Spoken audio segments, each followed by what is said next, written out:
চাচা চাচা কোনছে কুত্তা তো বসানো যায় না, তাহলে কুত্তাটা বোঝে গেবে কোনটা কাতি মাস।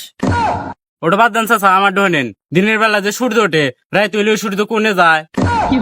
ওটা বাদ দেন চাচা, আমার ডোনেন পৃথিবীর সব পানি তো হইয়া থাকে মায়, ঘোড়া কি আমি খাওয়া থাকে মায়। ওটা বাদ দেন চাচা, আমার ডহনেন ভালোবাসা পাইতে যদি টেহাই লাগে তাহলে টিনের ঘরে পূর্ণতা ভাই কিভাবে করে। ওটা বাদ দেন চাচা, আমার ডহনেন কাপড় চুপড় তো রইদে হুকায়, তাহলে আমরা রইদে গেলি গাইমা বিজা যাই কি আমি। ওটা বাদ দেন চাচা, আমার ডহনেন সব গাছ তো প্রতি বছর ফল দেয়, কলা গাছ একবার ফল দেয় কি হামে। ওটা বাদ দেন যে চাচা, আমার ডহনেন পৃথিবীতে 71 ভাগ পানি থাকতে মানুষ প্রেমে পড়ে হাবুডুবু খায় কি হামে। তোরা বলতে প্রশ্ন করস না, তোরা বলতে প্রশ্ন বাদ দে, তখন আমি খিচুড়ি খেলে মুনি। বাইগান। দেখ